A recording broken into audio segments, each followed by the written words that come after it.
Hello，大家好，我是 Ivypedia 的创始人吴老师。今天非常高兴能够邀请到前南加大商学院的副院长John Van Vliet 教授，现交大安泰的教授特聘教授来跟我们做一个分享，或者说是一个访谈。今天呢，我们想聊一些关于科研、排名、大学录取一些相关的话题。So, welcome here. Professor Nice to have you. Nice to be here. Nice meeting you. So, as a very experienced, a school executive at USC Marshall, as well as a professor at Jiao Tong University, Antai right now. So, do you have any advice for Chinese students going into the college admissions process? Sure. A lot. But if I reduce it to one thing, I would say, and it's not just for Chinese students, it's basically for any student, but I particularly notice this challenge here. Students and their families should avoid thinking about external factors and think about the individual, what the student wants to study. I know sometimes they don't know, and I changed my major 3 times, that's fine. Whatever seems interesting now is good enough. But the focus should be on the individual, so that the choice of school then becomes something that the individual has a personal engagement with. So for example, a student that wants to study business, for example, which is what I've been doing for many years, then that student would maybe do a little bit of thinking about what kind of business is interesting, family business, multinational, and then start to look at the schools that are offering business programs and look at specifically what parts of those programs are interesting to the student, maybe what faculty are interesting. Is the school large or small? Is it city? Is it rural? All the things that might affect the individual's happiness and contentment there, because all of that will affect the student's ability to study well and to learn. Too often constantly in China, I see people focused on the wrong thing, and mostly it's ranking, which is terrible. We'll probably get to that in a minute. So, as you know, right, you just mentioned you are mostly in econ business field. So, as you know, like there are a lot of Chinese students. It's probably the most popular major among Chinese students. Yeah. So, when they apply as an econ or business major, do you have any advice for them in terms of how to stand out? So, how to stand out? Yes, very much so. The first thing to remember is that admissions officers are not dumb. They look at thousands of applications every year. So they can see fairly quickly. They don't have a lot of time to look at every application. They can see fairly quickly what sort of character a student has or doesn't have. And the best way a student can stand out is to demonstrate what I just told you, which is an individual commitment to the school that the student is applying to. And so in the personal statement, maybe in the essay, certainly in the interview, the student would be able to mention they like this particular school because of this particular faculty or this particular specialty that the school has, or their graduates have gone on to do whatever they've gone on to do. That demonstrates to the admission officer that the student has an appreciation of that school for the contents of the school. The last thing the student should do if they want to stand out is talk about how highly ranked the school is. Everybody does that. It doesn't just bore admissions officers, it puts them off because they don't need somebody outside to tell them what their school ranking is. And they don't like students that are coming to them just based on ranking. They want individuals that are going to be individually engaged with the school. If students can do that, then they really stand out. Okay, so working at USC Marshall before, do you feel like there's something that Chinese applicants should be aware of, but they're not? What I just told you. Okay. That's the one biggest thing that not just Chinese applicants, but applicants from many parts of the world need to spend more time developing themselves for what is interesting to them rather than against some externality like ranking. Because that's what will make them not just stronger at the admissions phase, because What really matters is not getting into the school. What really matters is getting out of the school with a great education and a good degree. And for students who want to do that, and all students should, and so should their parents, want that for their children, the best way to stand out is what I told you, is to have an individual focus on an individual school and to beware of anything that gets in the way of that. And all too often students aren't. So due to rising competition, a lot of Chinese students nowadays participating in some sort of research projects. Do you have any advice for them, or are you seeing some common trends that you think? Yes, it's quite common in China these days, and probably in other countries, although I live here, so I know this best, for companies to promote the idea that a high school student can do a research paper with a few hours of small group engagement with the faculty, and that the research paper will be published in an academic journal and peer-reviewed. It's garbage. It's fake. It's terrible. There is no such thing as Chinese high schools, any high school students, getting published in real peer-reviewed academic journals, unless that student is one out of hundreds of thousands who would be accepted to, the physics department at Princeton at age 15. The vast majority of companies that are selling that kind of program are frauds, and the publishing is a fraud. The academic conferences that are promoted, this is a huge business worldwide, and the schools know about it because it affects not just applicants, it affects faculty. Because if their faculty participate in fraudulent journals or fraudulent conferences, it wastes the faculty's money and the school's money. So the schools are aware of this. They know this is happening. They know there's a huge number of people from China who claim, and other countries, who claim to have a research paper that's published in an academic journal. The schools know it's fake. So my one big advice about that to parents is, if they're being told that the paper will be published in an academic peer-reviewed journal, 99.9% of the time, that's a fraud, and they should run away. Now, research for the sake of the content itself, that's something that has a lot of value.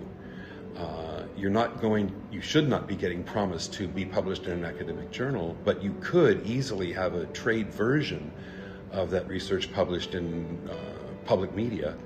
But the real value of a good research project is what the student learns. They learn something about the topic, they learn something about themselves and what they're interested in, and that has real value. So if a Chinese student really wants to get involved in some sort of research projects, how should they start? Or is there a better way than participating in those fraudulent journals and fraudulent conferences? Or very popular, we would say, those They're very popular, and it's terrible. It's a multi-million-dollar theft from Chinese families, and it's just awful. And admissions officers know it. There are ways that students can do research projects that actually bring value to the student. There are lots of faculty in many parts of the world, including many here, in fact, in Shanghai, who are willing to work with students on a truly individual basis on a project that's really tailored to the student's interests, not some pro forma artificial standard set by some whatever. And those kinds of projects, those really add value, at least in my experience. And students should look for those, and they're available. There's plenty of faculty here. There's plenty of global faculty. Here in Shanghai, we have Duke Kunshan University. We have New York University, Shanghai. The Nottingham Ningbo. There's lots of qualified faculty type people here in Shanghai and in other parts of China that can provide that support. But the reality is, it doesn't really matter where they are. We live in a global world. You could do an entire project on Zoom. So any faculty that's willing to engage with a student one-on-one on a project that is something the student is interested in, that's a promising project. I think we have briefly discussed about the ranking madness going on nowadays, right? So as you may know, Columbia recently got pulled out of the ranking due to some misreporting with the data. Not just some. It was substantial. So how should we view rankings now? Do you have any advice for Chinese parents and students? As you may know, it's probably the most important metric that they're looking at when they are navigating this college admissions process. And that's terrible. That's tragic for families and students here. Rankings are a cancer on the academic system of the world. They are promoted by companies who make money out of them. Those companies do not have an incentive to truly evaluate colleges on their merit. They have an incentive to create an artificial structure. The very idea that you can compare a small liberal arts college to a large state school in the United States, for example, is as ridiculous as saying which one is better, steak or bouillabaisse or salad. These are completely uncomparable food items. No one would think about constructing a ranking that says steak is 7, bouillabaisse is 12, and salad is 19. It's absurd. And the rankings pretend that comparing apples to oranges is a valid thing to do. They're terrible. Every time a Chinese parent pays attention to the rankings, every time a student pays attention to the rankings, they're paying attention to the wrong thing for two reasons. One is the rankings are garbage. They're statistically meaningless. Any reputable academic statistician will tell you that. The other is it's got the focus in the wrong direction. Too many Chinese parents, and it's parents of other countries, focus on getting in, when the real focus should be on what will the student's experience be like after they're accepted to the college, and will they graduate with a great academic experience? And nobody pays attention to that. And it's tragic for high school students and for college students everywhere, not just China. Too many of them wind up going to the wrong school. Sometimes they drop out. They get involved with bad things at school. Even if they graduate, they don't graduate with an academic experience that would be good for them. It's terrible. There is a solution for this, and that's what I mentioned at the beginning. When families and students focus on the individual and on the individual college, regardless of ranking, then they have a chance of getting the student a really valuable educational experience. It'll be a great platform for the student's career. So what's your definition of a great education? What do you think is the most important missing piece in today's higher education? I can't think of a missing piece per se. The definition of a great education is largely defined by the student. Some students want to study this, some students want to study that. Some students are naturally extroverts, some are introverts. Some are greater at hard science skills, some are not. A great education is one that allows the student, the individual, to flourish in an academic environment.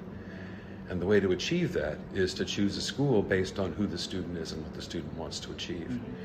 And if the families aim in that direction, then they have a real chance of getting the student, the son or the daughter, into a school that will give the student a chance to flourish. And it is vastly better for a student's future to do well at a school that's ranked 75th than it is to do badly at a school that's ranked 15th. So as you mentioned, there are a lot of admissions officers are already aware of certain worrying trends or certain misconceptions some Chinese families are sort of having, right? Not just China, many parts of the world, Yeah, even in the U.S. It's across the globe, 100%. So do you think, how would an admission officer handle a student's case or profile when they feel like there's some so-called frauds or fraudulent activities going on? Okay. Well, actually, if I may, the problem in assessing schools and assessing what's a good education outcome is, of course, not limited to China. But there is an aspect of Chinese society that contributes to parents and families and even schools not having the depth of understanding to make the kinds of judgment that parents do in the United States. So in China, in many cases, the parents, some of them haven't gone to college. Most of them haven't gone to college overseas. So your average parent in China is 40, 45. And when that parent, even if that parent was in college 20, 25 years ago, very few Chinese students were going to undergraduate study in overseas 20, 25 years ago. All graduate students. And they were all in computer science or engineering, maybe business. It's different now. So the students that have been going to overseas, especially to the United States, in the past 15 years, because the upturn really started in 2006 for some interesting reasons. These are the first generation of students to be going overseas to study in large numbers. So therefore, it's natural that parents here and in many other countries of the world would not have the understanding of what is a real college experience like over there. All they know is what's here. And I think we all know that the Gaokao system and the university system in China is quite different to what it is in Europe or the United States. Here, getting into the school is everything. Once you're in, nobody fails out. It's different over there. Getting into the school is just the start.